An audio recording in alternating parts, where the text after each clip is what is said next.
All right.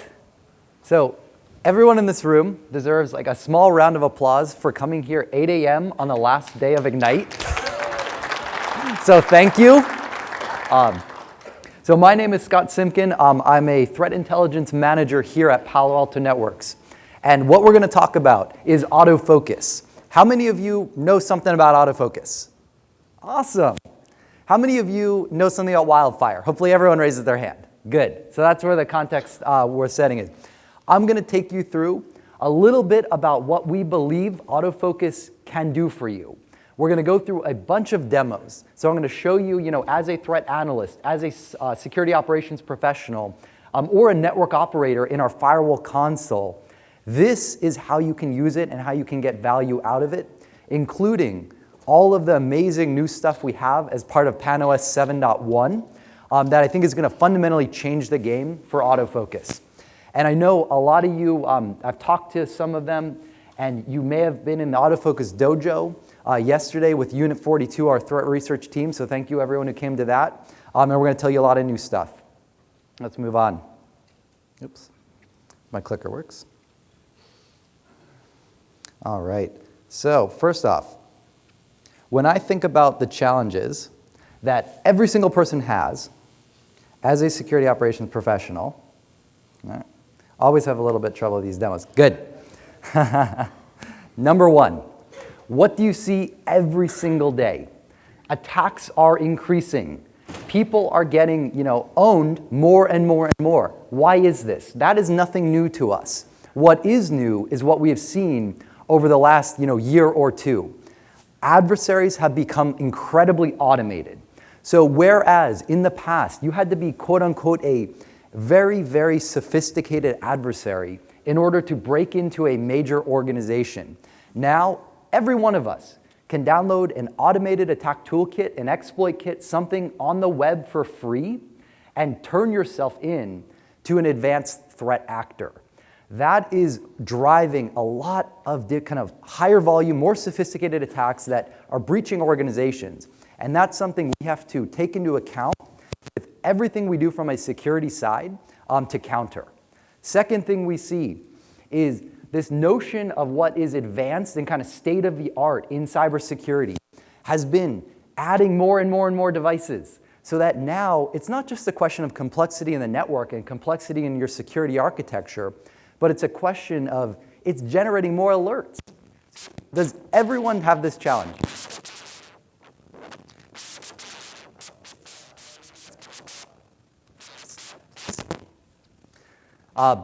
So when you, can we turn this mic on? All right. Thank you. I see someone coming up to help. What we see is that, can you guys hear me? So let's just turn this thing off. Okay. All right. Check, check. Perfect. Thank you. So when you see every single thousands of the alerts in your SIM or something that you look at every day in your dashboards, what happens? You do not know which ones to focus on or to pay attention to. Because when you have thousands and thousands of crimeware, thousands of unknown malware events, which ones merit your attention? Because what we also believe is the Security Operations Center needs to shift. Whereas in the past, it's been a question of chasing alerts and trying to determine which one you have to take action on. We actually want to bring the game way, way, way forward over here so that what you're doing is preventing threats so that that small amount of truly advanced, truly targeted attacks, you can actually hunt, do really advanced forensics work. So the job of the SOC is that hunting activity, not the daily grind of dealing with alerts. And the third thing is it's an extension of what we were talking about from all the different security devices, where it's not only that you're getting more alerts and more complexity, you're getting very, very, very manual workflows, right? So you have your dashboard here where you look up something, you go to a custom script over here, you then have another dashboard that you need to look up another indicator of compromise, and maybe you have a public source of information, maybe you have a private one that you have built yourself, but all that adds up to is hours of your day that you have to do two things, right? Identify and then remediate that it doesn't work. So take a quick history of where we've been. I think everyone in this room should be well familiar with this. You know, we started with kind of basic legacy technologies. We've added on more and more onto that, whether it be a SIM to bring it all together or different detection methodologies. Whereas what we want to do is make it simpler and do two things: detect unknown threats, push prevention mechanisms down to the network, and speed your analysis and forensics and hunting workflows, which is what we are talking about with AutoFocus. That is the piece that we're bringing to bear here. And what is always important is to conceptualize this within everything we have already done at Palo Alto Networks. AutoFocus is a part of our platform. And all of you raised your hand for Wildfire, so you know what that does. This is an extension. And it is an extension of doing something we have never, ever done before. And like I said, you have been doing in different ways. So think about this as that layer of threat intelligence on top of the platform that helps you, take these workflows, simplify them, accelerate them, and turn you into that advanced threat hunter. So what's important here? Where do we get our data? How much is it?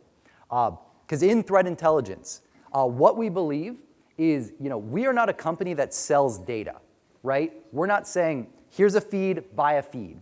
But the quality of what we have is, insurmountable in terms of how important it is.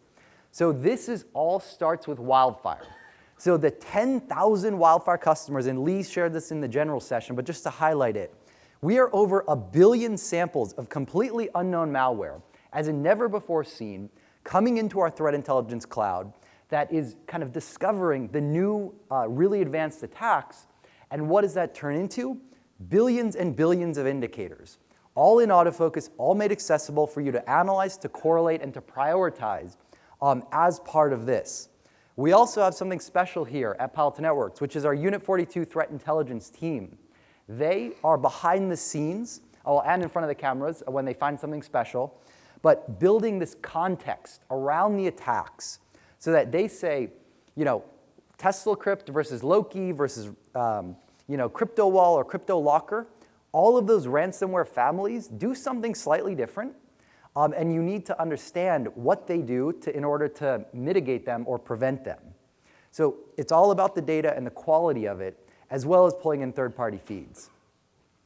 So let's step back. Some of you may have seen this before, but it's really important to review. What are our principles for how do you do threat intelligence right? First and foremost, it's not about more. It's about better. And what I mean by that is you have to surface those 5 things you need to look at every morning. So advanced adversary, the really targeted campaign. And that's what you got to look at first and foremost. Next, how do you add context? Because a list of IP addresses, is that useful to anyone? Like a list of IPs? It's debatable. What if I told you that list of IPs is associated to this ransomware family, and it was this unique, right? So it's been observed in a highly targeted campaign. That becomes much more useful in a security sense. And this here is an example of some of the Unit 42 research, a cyber espionage campaign that they discovered by starting with an indicator from a spear phishing email, spreading out and attributing the entire campaign, including the command and control infrastructure that would need to be blocked in order to mitigate it. So that's the second one, adding context. Third is, what do you do about it? You cannot just say, raise the flag, and something is bad. You have to have a way to, in an automated fashion, put new controls back into your security devices in order to prevent the threat. Or else you could spend all the time in the world analyzing things without a positive outcome.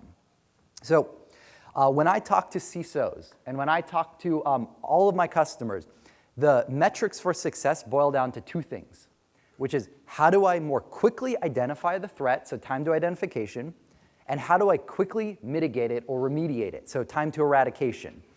Those are the 2 things we're going to measure everything in AutoFocus against. And I would suggest that when you're thinking in terms of your security operations center, these are the metrics you're probably already using today, but if not, think about how you can track these on an ongoing basis. So I'm about to step into a demo of AutoFocus, but I wanted to highlight one thing. Within AutoFocus, so how many people are concerned about ransomware? Yes. This is why, right? Within AutoFocus, we have 30 active ransomware families.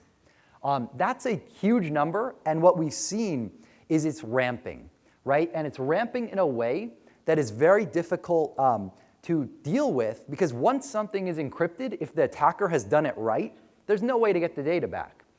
So we have to be very, very careful about how we make sure that that key exchange cannot occur, so nothing gets encrypted, or we can prevent the ransomware from ever being delivered. But this is the reason why we're doing what we're doing with AutoFocus.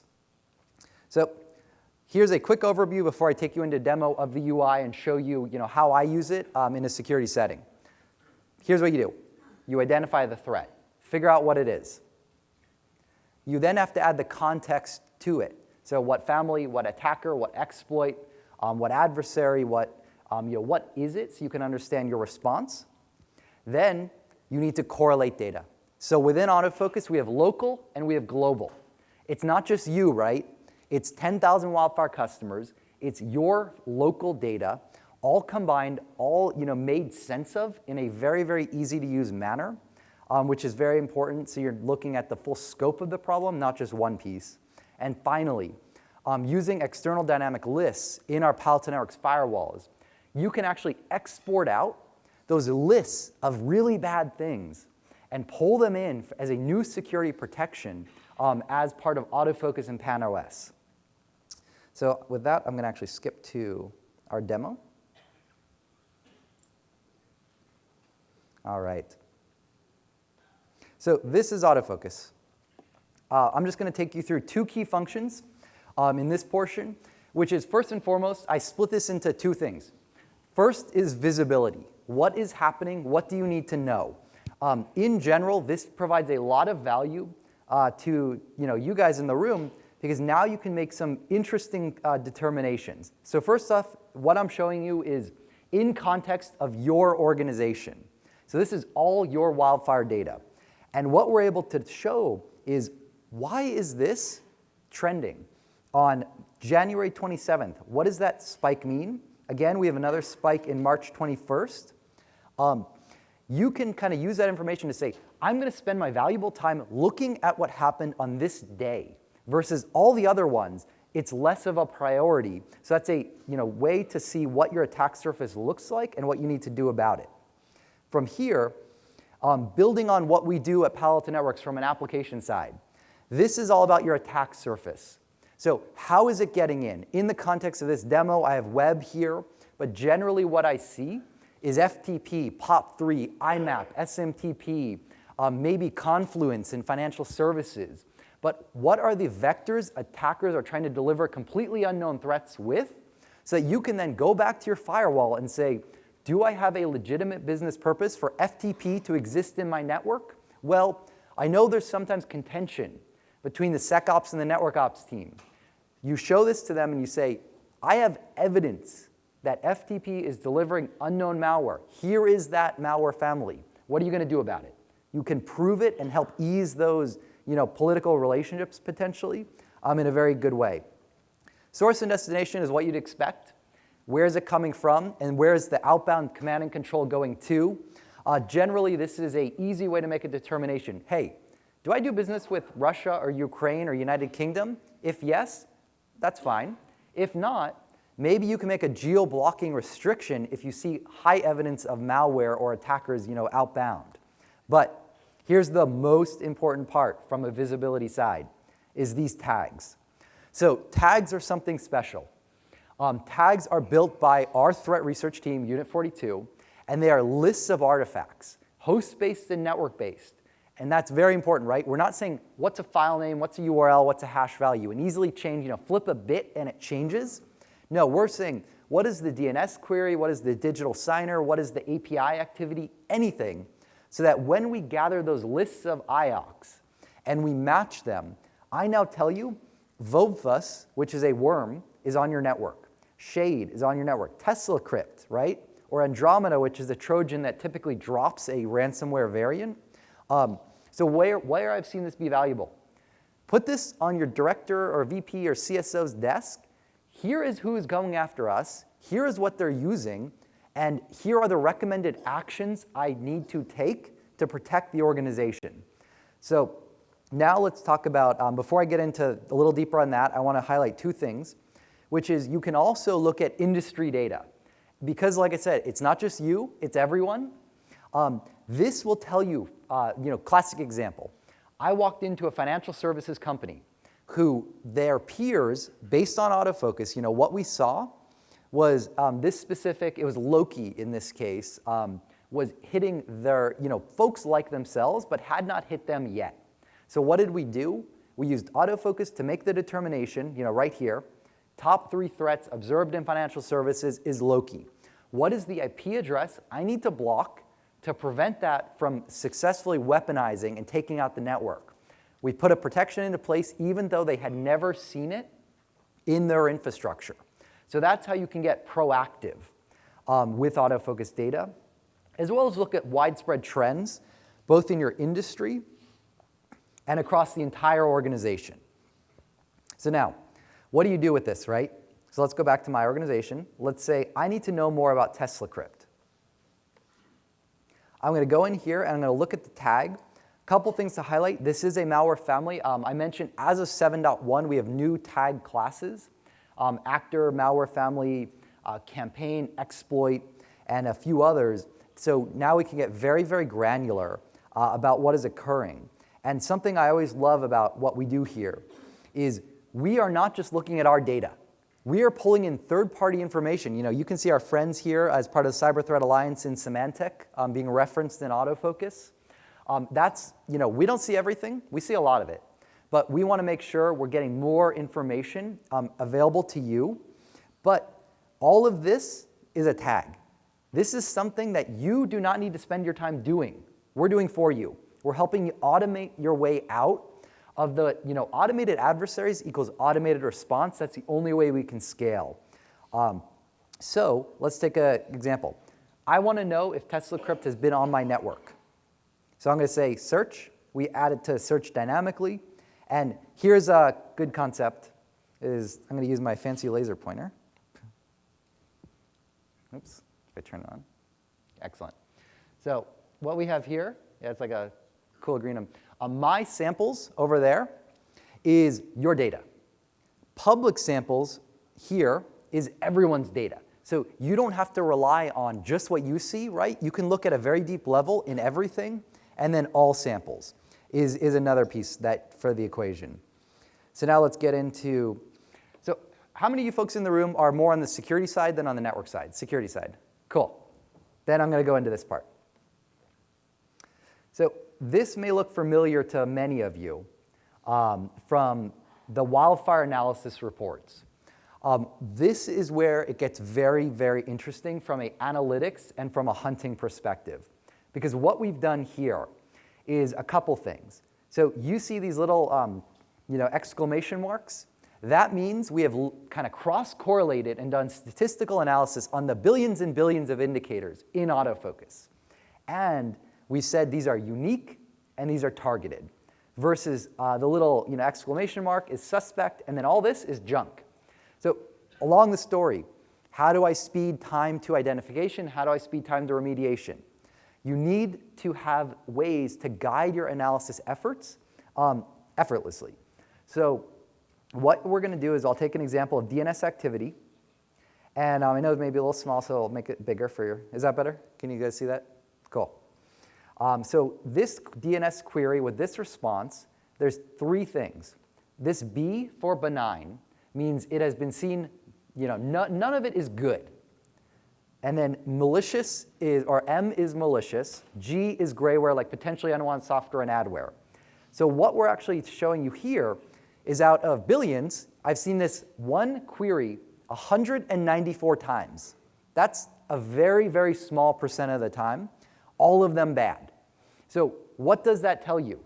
This is a low volume, highly malicious indicator that has potentially taken hours off of your investigative time because you have it right here.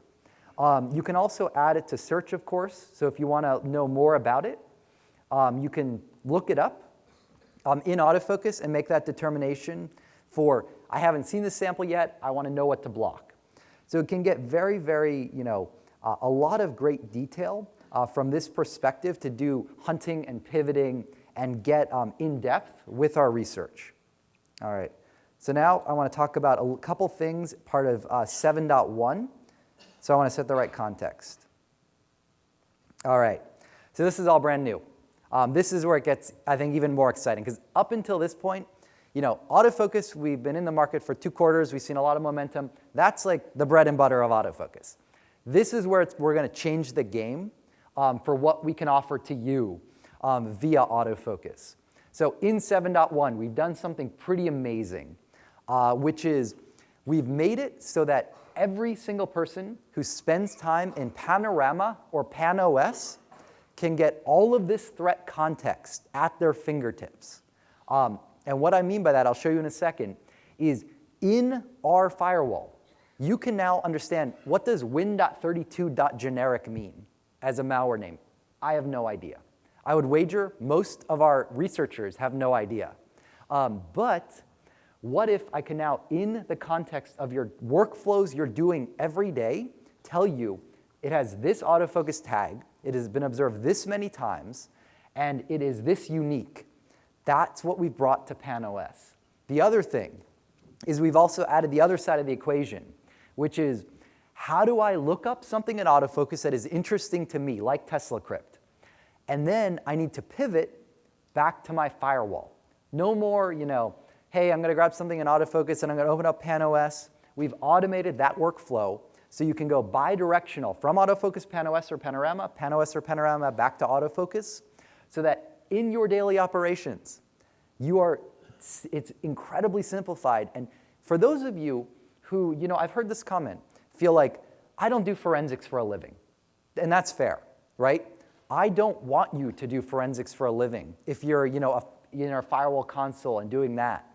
I want you to do your job better and more effectively and more efficiently.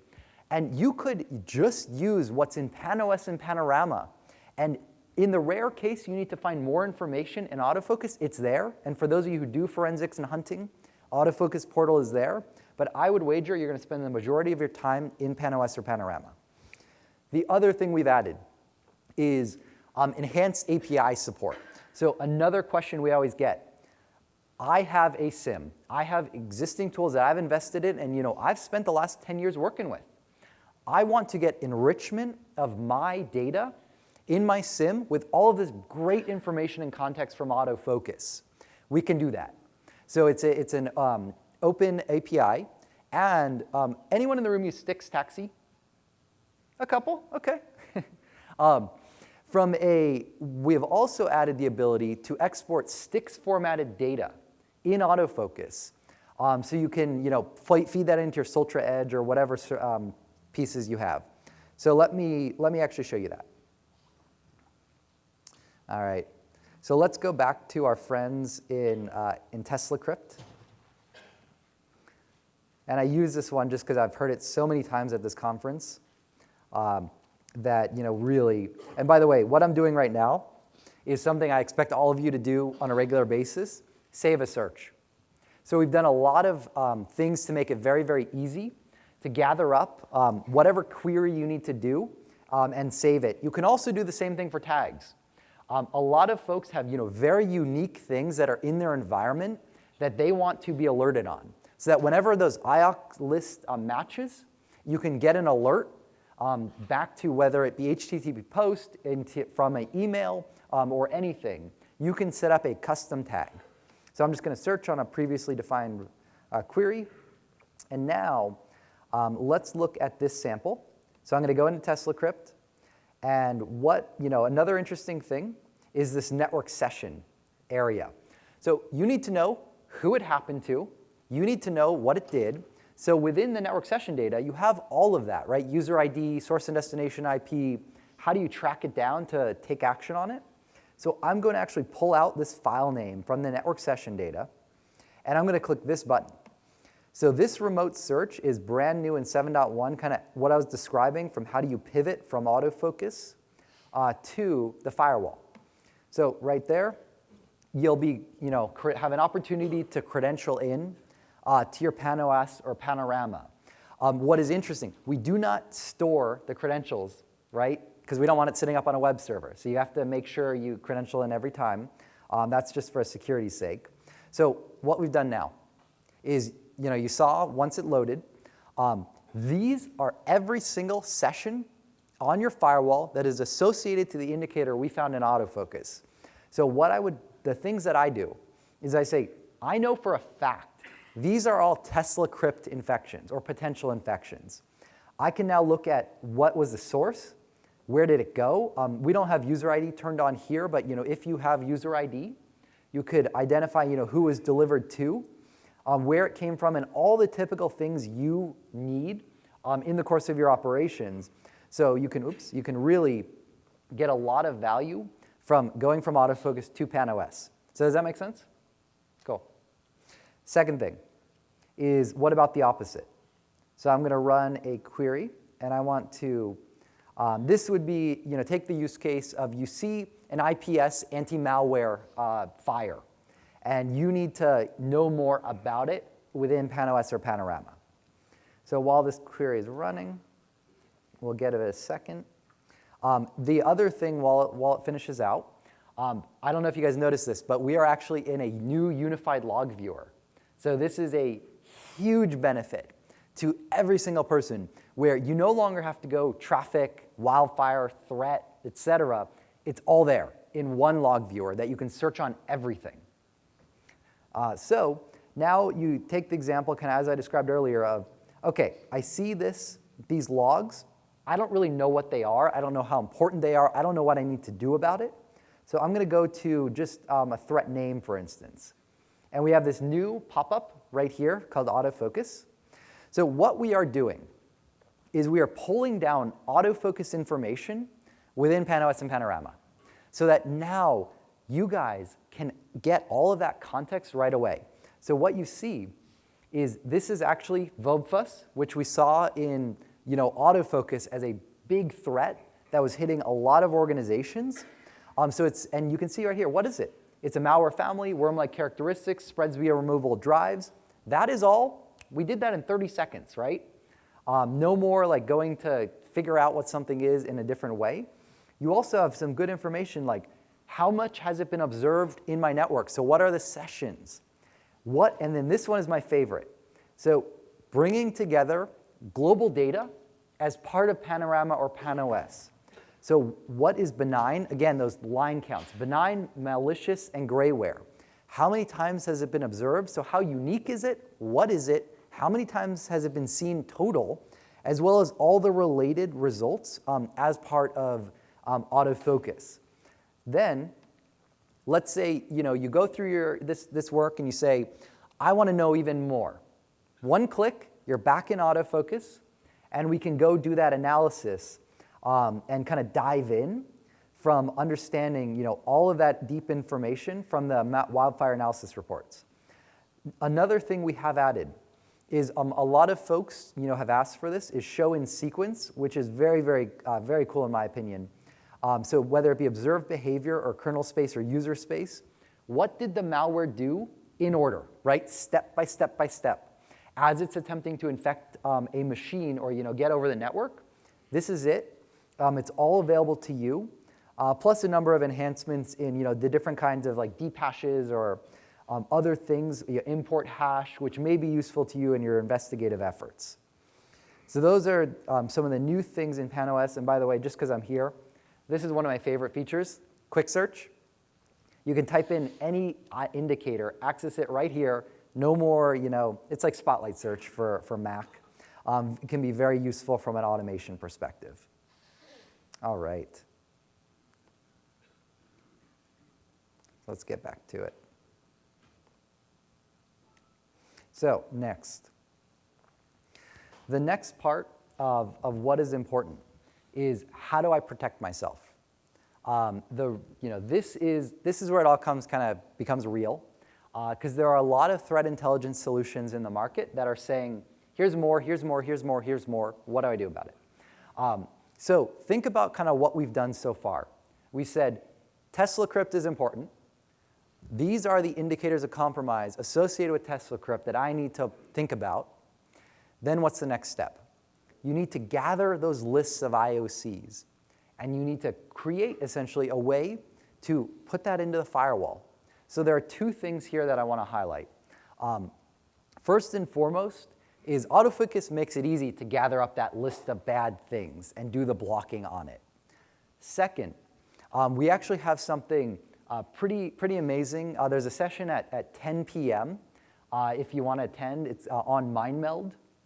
It's a new open source kind of toolkit, that we've developed at Palo Networks, where what you can do is you can actually pull in via API these lists of indicators into MindMeld. You correlate them, understand which ones are important, so you do efficacy rating on them, and then automatically push them into our firewall. So you can either do direct from AutoFocus, or you can work with MindMeld to combine multiple threat intelligence feeds, including some of our partners here on the show floor out there, where you can actually say, this is everything I have, let's export it out.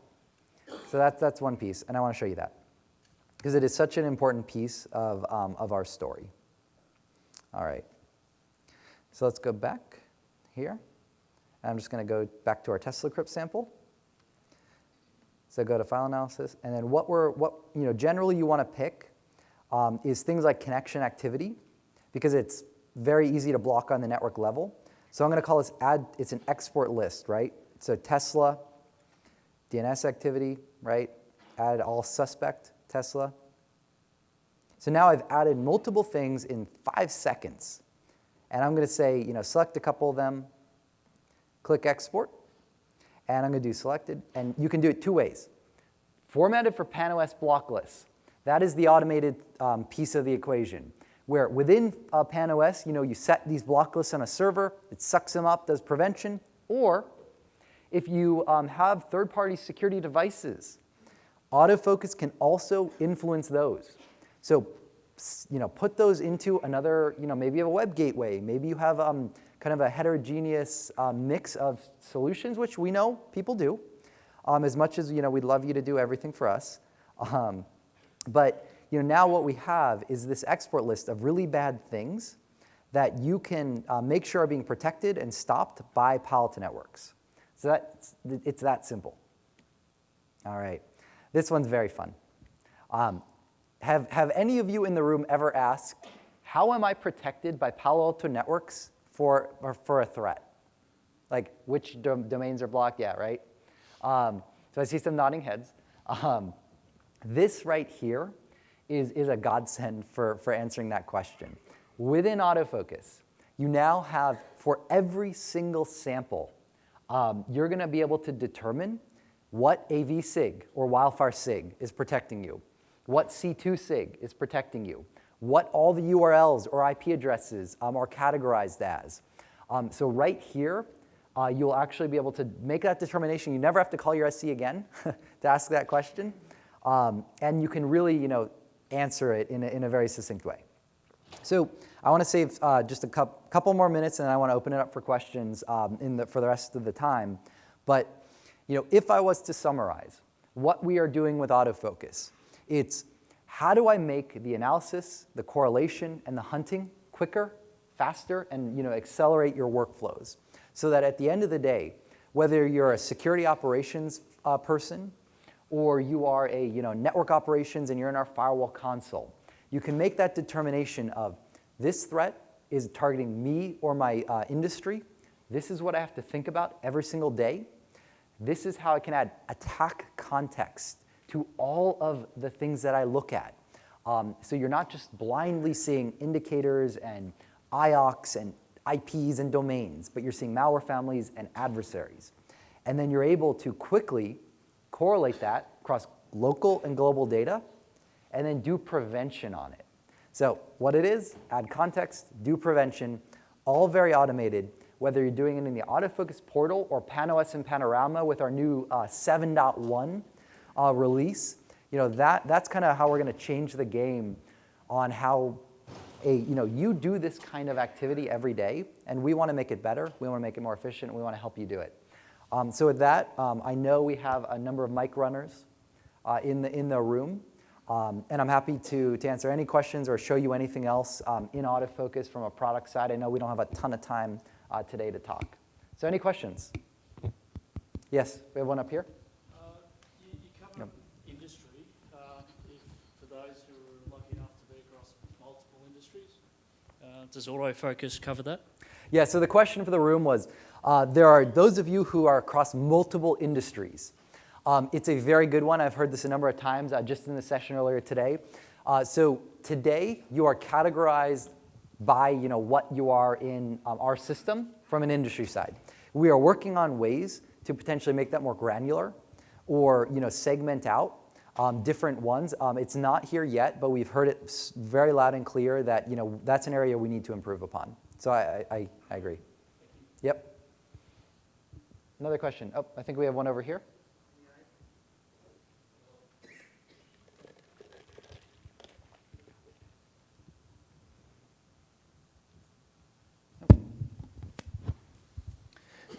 In the I'm protected, does it pick up on local customized settings as well, like the dynamic block list, and include those?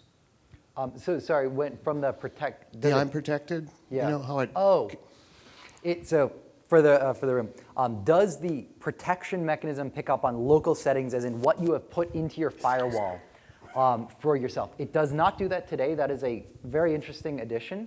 For the protected section, that is the signatures or the categorizations that we push out as Palo Alto Network, so it doesn't take your local pieces right now, but I like that suggestion a lot.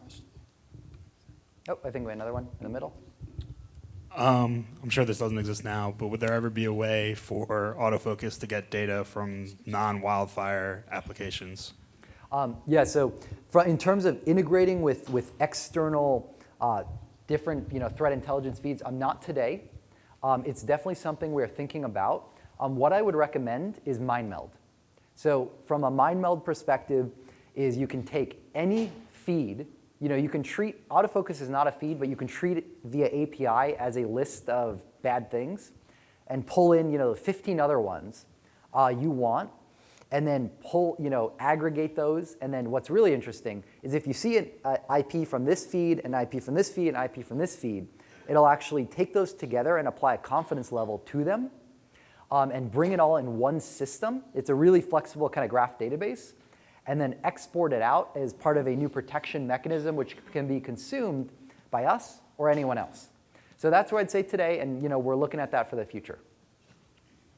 Okay, I'm getting my time warning soon, but I think we have a couple more over there. Yeah, so with so many threat intelligence platforms available as well as a lot of threat intelligence sharing going on, right? For example, Palo Alto as well as Proofpoint, right? Yep. Proofpoint also has their solution threat response, which also works on Palo Alto feeds. Plus, there are so many products in the market which takes advantage of logs provided by Palo Alto. So if I want to distinguish, then how would I take this product versus, all other products? Because then we cannot keep on buying multiple products, right? Yes. So I would 100% agree with you. You cannot keep buying multiple products, and that is the fundamental problem with the threat intelligence market. So really, the way I distinguish it is a couple things. Most feeds or tools out there fall into two categories. Number one, it's a list of bad things without context or priority on them, right? That's like a typical feed. Then there is a quote unquote threat intelligence platform that you have to essentially bring your own data. So now you're taking all of the things from all of your deployed devices, munging it together into an analysis platform that at the end of the day potentially is just another thing you have to look at and make sure it integrates together. So what did we do differently here? We first started with our data, right? Our quality of data in wildfire from those 10,000 customers is something no one else has, and it would take a lot for someone to get that, especially at the rate wildfire is increasing, about 3 to 5 million samples a day is one differentiator. The second one, of course, is our threat intelligence team with Unit 42. So they're adding all of their brilliant context into this. And the third piece, it is integrated, right? The workflows between PanOS and Panorama, especially with 7.1, you are not buying into a device, they have to talk together and maybe munge data and then allow you to do something. It all works together natively. So with that together, my response would really be, we're not trying to tell you more bad stuff. We're not trying to make you do additional work to bring it together. And we are integrating it with everything we do as part of our platform so that you never have to look at the next hot thing and say, I'm going to spend another $100,000 a year or a quarter or whatever it may be for another one of these threat intelligence feeds or platforms. We want to make this our solution for that. That is bottom line.